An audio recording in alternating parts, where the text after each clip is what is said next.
ரெண்டாம் முறை ஆட்சி அப்படிங்கிறது திமுக வந்ததே கிடையாதுங்க. அதனால மீண்டும் ஆட்சி மீண்டும் ஆட்சி வர வைக்கிறதுக்கு என்ன பண்ணணும்? இபிஎஸ் 40க்கு மேற்பட்ட புதியவர்களை தேர்தல் எடுத்துக்காரு. ரொம்ப எளிமையான புதியவர்கள். ஒன்றில் உதாரணத்துக்கு விழுப்புரத்தில் பார்த்தீங்கன்னா கலை இலக்கிய பிரிவில் அதிமுக குஜராத்துக்கு முதலமைச்சராக மோடியை ஆக்கிட்டு அதன் பிறகுதான் அவர் தேர்தலையும் சந்திச்சு ராஜ்கோட்டில் ஜெயிச்சு எம்எல்ஏ ஆனாங்க. ஆக அண்ணாமலை எப்படி கொண்டு போவாங்க அப்படிங்கிறது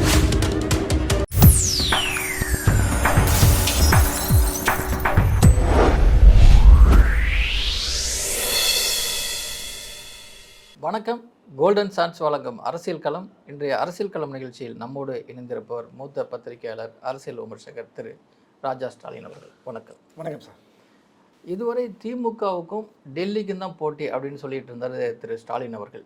இப்போ சமீபத்தில் பார்த்தீங்கன்னா திரு இபிஎஸ் அவருடைய சுற்றுப்பயணத்தில், பிரச்சார பயணத்தில் கூடுற கூட்டத்தை பார்த்து இப்போ நேரடியாக அவரை தாக்குறாங்க. இதை நீங்கள் எப்படி பார்க்குறீங்க? அதாவதுங்க, நேர்காலத்தில் அந்த மாதிரி சொல்லி பார்த்துட்டாங்க, ஒன்றும் வேலைக்கு ஆகலை. அதை மீண்டும் சொல்லிகிட்டே இருந்து பார்த்தாரு. கடைசியில் ஒரு கூட்டம் இபிஎஸ் கூட்டிகிட்டே இருக்குவோம். நம்ம என்னடா இவங்க சொல்லிகிட்டே இருக்கோம், கடைசியில் பார்த்தா இவர் இபிஎஸ் அவர்கள் முதல்வராகவே ஆகிடுவார் போல், இதை நம்ம தடுத்து நிறுத்தி ஆகணுமே, ஏதாவது பண்ணி ஆகணுமே அப்படிங்கிற அந்த பயத்தில் ஏதாவது ஒன்று சொல்லணும். இப்போ நேரடியாக இப்போ மறுபடியும் வந்திருக்காரு. ஆனால் இது பாராளுமன்ற தேர்தலில் அது அவங்களுக்கு வெற்றி தந்துச்சு. ஏன்னா நேரடியாகவே அவர் என்ன பண்ணாங்கன்னா பாஜகவை தாக்குவது அப்படிங்கிற இடத்துல இருந்துச்சு. பாஜக தாக்கியே பேசிட்டாங்க. பிரதான எதிர்க்கட்சியான அதிமுக அவங்க பேசவும் இல்லை. ஆனால் அவர் வெற்றியை பெற்றவுடனே நம்ம இந்த ஸ்ட்ராட்டஜி தான் நமக்கு வெற்றியை தந்துச்சு அப்படின்னு நினச்சிக்கிட்டு சட்டமன்றத்துக்கு. ஆனால் சட்டமன்றம் வேறு, பாராளுமன்றம் வேறு, தேர்தலே மாற.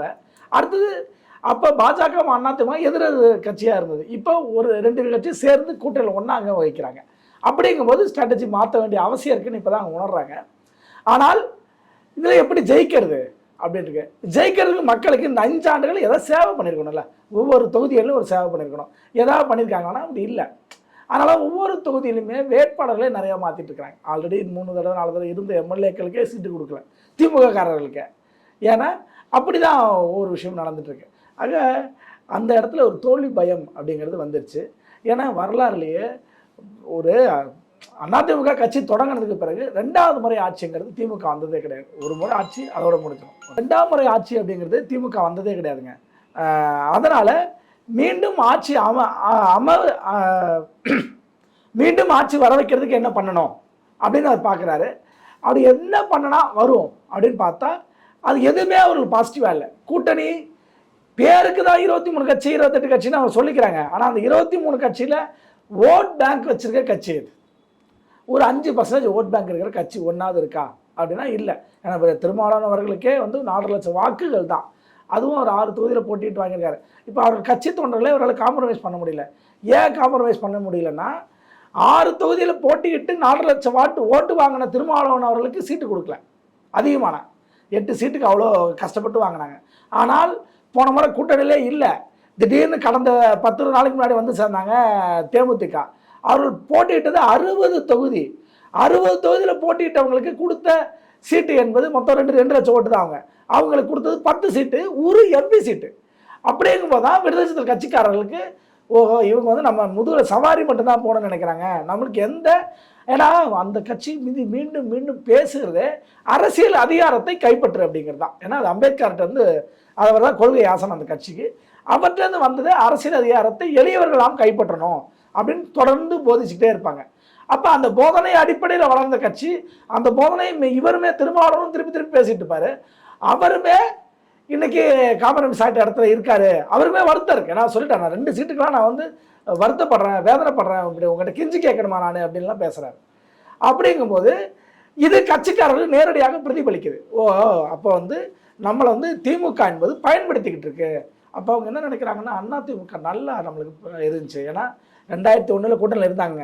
2 கூட்டணியில் இருக்கும்போது என்ன பண்ணாங்கன்னா விடுதலை சிறுத்தைகளுக்கு சுதேஸ்வரி சின்னத்தில் நில்லுங்கன்ட்டாங்க. அப்போ தான் ஒரே ஒரு எம்எல்ஏ ஜெயிச்சு உள்ளே போனாங்க. ஆனால் 2006 அதிமுக கூட்டணிக்கு வராங்க, 10 சீட்டு கொடுக்குறாங்க. 10 சீட்டு கொடுத்து நீங்கள் என்ன சின்ன விரும்புகிறீங்களோ போட்டிட்டுங்கிறாங்க.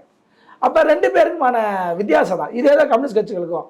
அங்கே பாருங்கள் 6 சீட்டு. ஆனால் கம்யூனிஸ்ட் கட்சிகள் அதிமுக இருக்கும்போது 11 சீட்டு 10 சீட்டு, சிபிஎம்முக்கு 11, சிபிஐக்கு 10, இப்படி இருந்த கட்சி நீ சுருங்கி போச்சு. அப்போ அதிமுக பெட்டர் அப்படின்னு கட்சி தொண்டர்கள் விரும்புகிறாங்க. அப்போ இதுதான் கூட்டணிக்குள்ள சலசலப்பு. ஏன்னா அந்த கட்சியில் யார் உழைக்கிறவர்கள், ஓட்டு கேட்குறவங்க தொகுதி தொகுதியாக, ஊர் ஊராக, கிராம கிராமமாக, தெருவாக போய் ஓட்டு கேட்கறது உண்மையிலேயே கம்யூனிஸ்ட் கட்சி தொண்டர்களும் விடுதலை சிறுத்தைகள் கட்சி தொண்டர்கள் தான். ஏன்னா அவர்கள்லாம் களப்பணியாளர்கள். மீதி எல்லாம் மேம்பூரில் மேயறவங்க. என்ன நீங்கள் காங்கிரஸ்காரெல்லாம் இந்த அடிக்கிற வெயிலில் வேலைக்கே வெளியே போக மாட்டான். அவரை போய் நீங்கள் எப்படி ஓட்டு கேட்க சொல்லுவீங்க? திமுகனா சொந்த கட்சிக்காரங்க ஏதோ அவங்களும் அந்த வெயிலுக்கு முன்னாடி ஏதாவது ஒன்று செய்வாங்க, ஏதாவது. அப்போ இந்த இடத்த கடுமையாக பேசுகிறவளோ அதாவது மக்களுக்கு நீங்கள் வெறும் மேடை பேசுவதோ, திருமாவளவன் பேசுவதோ, கம்யூனிஸ்ட் கட்சியுடைய தலைவர்கள் வீரபாண்டியன் போன்றவோ, சண்முகம் போன்றவர்கள் பேசுவது மட்டும் இல்லைங்க, வைகோ போன்றவர்கள் மட்டும் இல்லை, ஒவ்வொரு தெருவுலையும் போய் கம்யூனிஸ்ட் கட்சி தொண்டன் பேசுவான். அவர் உலக வரலாறு முழுக்க பேசுவாங்க. அப்போ அது மக்களுக்கு ஒரு அரசியலை சொல்லுவாங்க. ஆனால் அது இன்று எடுபடாது. ஏன் எடுபடாதுன்னா அவர்களுக்கே அது, நீங்கள் வெறும் கத்துற ஆளாக மட்டும்தான் இருக்கிறீங்க. பாருங்கள், நீங்களே ஓட்டுக்கு காசு வாங்கி தான் தேர்தல் செலவு பண்ணுங்க. உங்காலே ஒத்துக்கிட்டாரு. ஏன்னா வங்கி கணக்கில் போட்டு, எங்கள் வங்கி கணக்கில் போட்டு அவர்களே எடுத்து செலவு பண்ணது அப்படின்னாரு. அப்போ என்ன அர்த்தம்னா நாங்கள் ஓட்டுக்கு காசு கொடுத்தோன்னு ஒத்துக்கிட்டாங்க.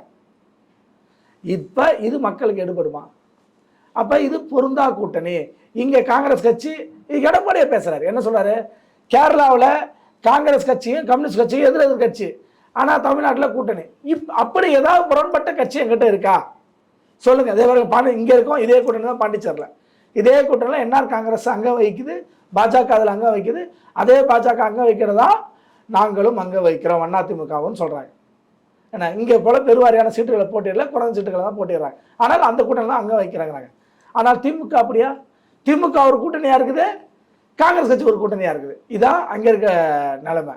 ஆக இதைத்தான் வெட்ட வெளிச்சமாக எடப்பாடி பேசுகிறார். ஆக இப்போ அவங்களுக்கு புரிஞ்சது என்னென்னா, அதிமுக அணி என்பது ஒரு 10 கட்சி தான் வச்சுக்கலாம். ஆனால் அந்த 10 கட்சியும் பலவாய்ந்த கட்சியாக இருக்குது. நீங்கள் இங்கே கடைசியில் போய் இருக்கான்னு சொன்னால் ஜான் பாண்டியனுடைய கட்சி, புரட்சி பாரதமுடைய கட்சி கூட வலுவான கட்சியாக இருக்கிறது.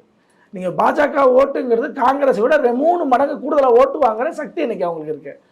பாட்டாளி மக்கள் கட்சியோட ஓட்டு என்பது திமுகவுடைய மொத்த கூட்டணி கட்சியும் வாங்குற ஓட்டு அது ஒரு கட்சி வாங்கிடும். அப்புறம் டிடிவி தினகரன், ஐஜேகே, தமிழ் மாநில காங்கிரஸ், புரட்சி பாரதம், இப்படி ஒவ்வொரு கட்சியுடைய வாக்கு வங்கி என்பது அதிமுக பெருவாரியான வாக்குகள் தேர்தல் வெற்றி பெற செய்யுங்கிற ஒரு யதார்த்தமான உண்மை இருக்கிறது. தமிழ்நாடு முழுக்கும் தேர்தல் பிரச்சாரத்தை செய்து கொண்டிருக்கிறார் திரு எடப்பாடி பழனிசாமி அவர்கள். நாளுக்கு நாள் கூட்டங்கள் பார்க்கும்போது ரொம்ப அதிகமாக இருக்குது. மக்களுடைய வரவேற்பு ரொம்ப அதிகமாக இருக்குது. இதையெல்லாம் பார்க்கும்போது திரு எடப்பாடி பழனிசாமி அவர்கள் சிஎம்முக்கான ஒரு மக்களிடம் அதிகப்படியான ஆதரவு பெற்றுக்கொண்டு வருகிறாரா? கட்டாயம் அவர் அடுத்த முதல்வர் ஆகுவதுக்கு. ஏன்னா அவர் இருந்த 4 ஆண்டு காலமும் ரொம்ப கொடுமையான காலம். என்ன கொடுமையான, கடுமையான வறட்சி வந்துச்சு. அப்போல்லாம் பார்த்தீங்கன்னா சென்னையில் இருந்து தமிழகம் முழுக்க அங்கேயே தண்ணீர் பற்றாக்குறை. ஒரு அதாவது நான் சென்னையில் ஏறத்தாழ ஒரு 2002 கல்லூரி படிக்க இங்கே வந்தேன். அந்த காலத்தில் இருந்து கிட்டத்தட்ட 20 வருடமாக அப்படி ஒரு தண்ணீர் பற்றாக்குறையை பார்த்ததில்லை. லாரிகளில் தான் எல்லா இடத்துக்குமே வந்துச்சு தண்ணி. காசு கொடுத்து வாங்க வேண்டியதாச்சு. உணவகங்கள் வச்சுருக்கவங்களோ யாரும் எல்லாருமே விலைக்கு வாங்க வேண்டியது ஆகிப்போச்சு. இப்படியானவர் சொல்லி தமிழகம் முழுக்க, சென்னையில் மட்டும் இல்லை, சென்னையிலங்கிறது சுத்தமாக இதாகிடுச்சு. அப்படி இருந்த இடத்த அந்த அரசாங்கத்தை வழி நடத்துகிறார். அதுபோல் அதிமுக அரசும் ஒவ்வொரு தடவையும் இப்போ சென்னையில் வறட்சி போக்குவதற்கு தான் வீராணத்துலேருந்து தண்ணியை கொண்டு வந்தாங்க. அந்த திட்டம் யார் கொண்டு வந்தது? பிரசிடண்ட் அம்மார்கள் கொண்டு வந்தது. இப்படி ஒவ்வொரு திட்டத்தையும், அதனால தான் எடப்பாடி இந்த 4 ஆண்டுகளில் 33 கூட்டு குடிநீர் திட்டத்தை கொண்டு வந்தார். அப்போ இது அதாவது எடப்பாடி ஆட்சி காலம் என்பது பராமரிப்பு பணிகள் சிறப்பாக நடந்த ஒரு காலகட்டம். அப்புறம் கொரோனா வந்துச்சு. 2 ஆண்டுகள் கொரோனா. கிட்டத்தட்ட 1 வருஷம் மட்டும்தான் ஏறத்தாழ ஒரு சுமூகமான ஒரு சூழல் இருந்துச்சு. ஆனால் இந்த 4 ஆண்டுகளில் 17 மருத்துவக் கல்லூரிகள், ஒரே ஆண்டு 11 மருத்துவக் கல்லூரிகள், காவேரி பாதுகாக்கப்பட்ட வேளாண் மண்டலமாக அறிவிச்சது. அத்திக்கடவு அவிநாசி திட்டம் என்பது அண்ணா காலத்தினுடைய திட்டம். அந்த திட்டத்தை நிறைவேற்றினது. அது மாதிரி 7.5% இடஒதுக்கீடு. கூட்டணி கட்சி இருந்தாலும் காலதாமத்தினால் ஒரு ஆண்டு விரயமாகக்கூடாதுன்னு கவர்னர் கையெழுத்து போட்டதுனால முதல்வருடைய தனிப்பெரும் அதிகாரத்தை கொடுத்தது. அது இடஒதுக்கீட்டில் ஒரு மைல் ஸ்டோனு. இந்தியாவிலேயே எங்கேயுமே அரசு பள்ளியில் படித்தவர்களுக்கு இடஒதுக்கீடு அப்படின்னு ஒரு திட்டம் இல்லை. அதை கொண்டு வந்தாங்க. எப்படி போல சொல்லி அம்மா அவர்கள் 69% இடஒதுக்கீடு கொண்டு வந்தாங்கல்ல, இந்த இடஒதுக்கீடு பீகார்லேயும் கொண்டு வந்தாங்க. பீகாரில் பார்த்தீங்கன்னா 71% கொண்டு வந்தாங்க. ஆனால் அது தடையாகி போச்சு. ஆனால் இங்கே தடையாகலை. என்னென்னா ரெண்டுக்கு வித்தியாசம், இவங்க ஷெட்யூல்டு 9ல் கொண்டு வந்தாங்க. அப்போ அதில் உச்சநீதிமன்றமாக இருந்தாலும் உயர்நீதிமன்றம் தலையிட முடியாது. அந்த அடிப்படையில் இன்ன வரைக்கும் தமிழ்நாட்டில் 69% இடஒதுக்கீடு அமுலில் இருக்கு. அப்போ இப்படி சாதனைகளை பார்த்தீங்கன்னா அதிமுக அரசு சாதனைகளும் தொடர்ந்து சாதனையாக இருக்குது. ஏன்னா தொட்டில் குழந்தை திட்டம் இருந்தேன்னா ஒரு அனாதைகள் ஆக்கப்படுற குழந்தைகளுக்கு பாதுகாப்பான ஒரு திட்டம். மகளிருக்கு தாலி கொடுத்தது, தாலிக்கு தங்கம்னா தங்கம் மட்டும் இல்லைங்க, டிகிரி படித்தவர்களுக்கு காசு 25,000 வரைக்கும் பணம். இப்படி ஒவ்வொரு 10வது படித்தவங்களும் காசு உண்டு. தங்கம் ப்ளஸ் 25 டிகிரி முடிச்சவங்க 10வது படித்தவர்கள் 25,000 டிகிரி முடிச்சவங்க 50,000 கொடுத்துட்டு இருந்தாங்க. இப்படி இருந்த திட்டம்.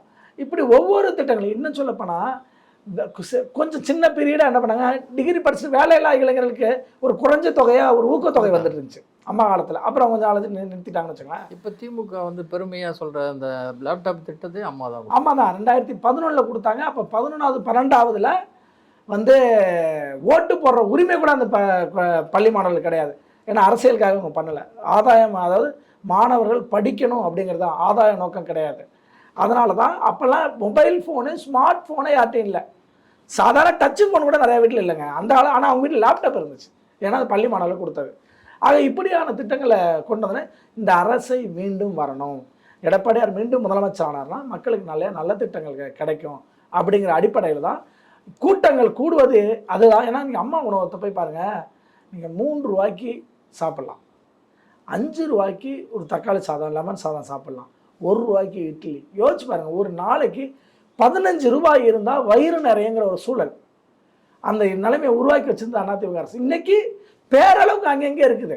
ஏதோ அங்கே ஒன்று இங்கே ஒன்றுமா அளவு குறைஞ்ச நேர வியாபார டைமாகவும் எண்ணிக்கை ஒரு 200 பேர் சாப்பாடு போட்ட இடத்துல 50 பேர் சாப்பாடு போட்ட இடத்த வச்சுக்கிறாங்க. இப்போ மீண்டும் இது போன்ற விஷயம் தான் மக்கள்கிட்ட அந்த பொருளாதார செலவழியாமல் இருக்குங்க. இந்த அரசாங்கம் சொல்கிற திட்டம் நடைமுறைப்படுத்துகிறாங்க. அதாவது மின்சார கட்டணம் இன்னைக்கு உயர்ந்திருக்கு. ஆனால் இந்த ஒவ்வொரு வீடுகளுக்கும் 100 யூனிட் இலவச மின்சாரம் கொண்டு வந்தது அதிமுக அரசு.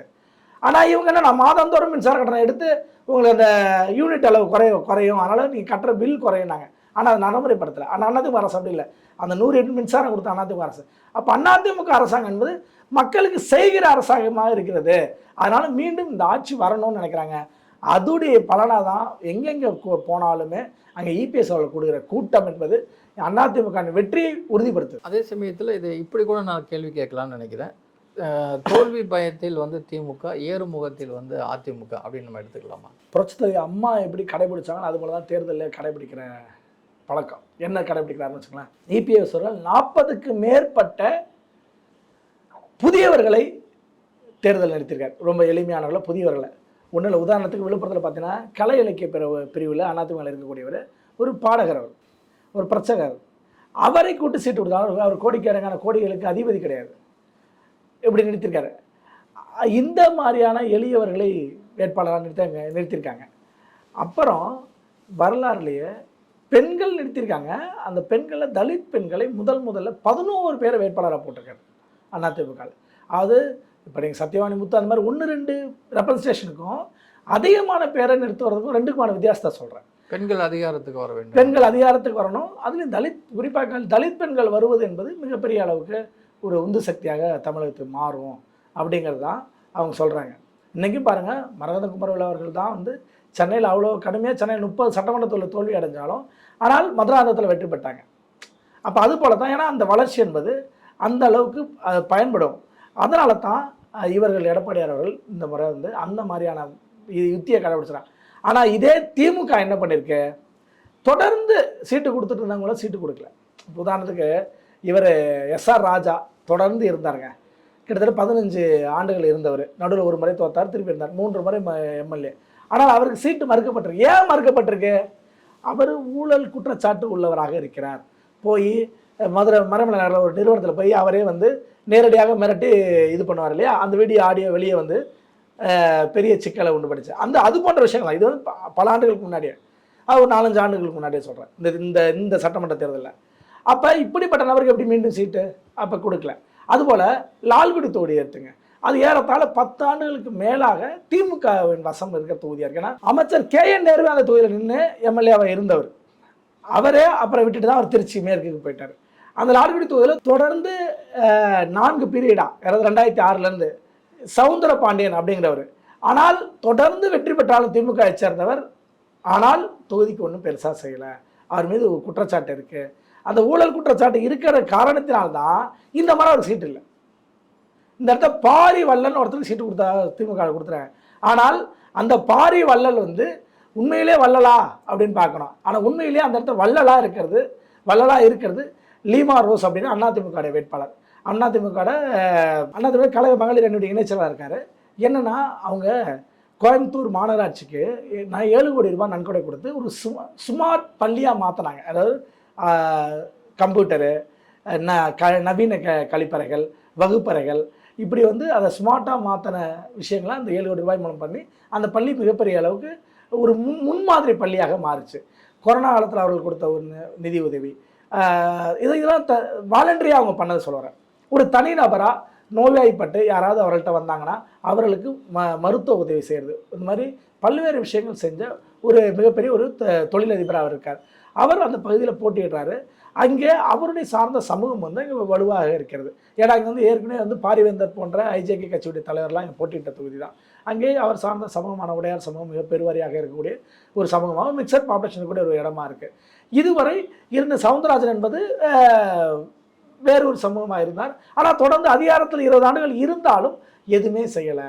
இன்னும் சொல்லப்போனால் திமுக 10 ஆண்டுகளாக வெற்றி பெற்ற தொகுதி அது நேரு காலத்தில் இருந்தே. ஆனால் ஒன்றும் செய்யலைங்கிற அடிப்படை தான் வேட்பாளரை மாற்றுறாங்க.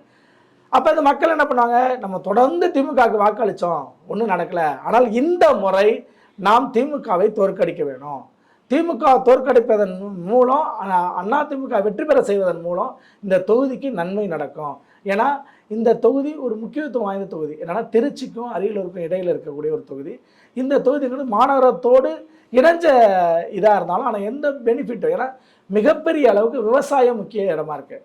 அங்கே காவேரி நீர் உடைய தேவை இருக்குது, ஆனால் அதுக்கான திட்டங்கள் இல்லை. அப்போ இந்த இடத்த தான் அதிமுக ரோல் இருக்குது. என்ன வருதுன்னா, அதிமுக தான் இந்த கூட்டு குடிநீர் திட்டத்தை மிகவும் சிறப்பாக செஞ்ச ஒரு ஆட்சியாக இருக்குது.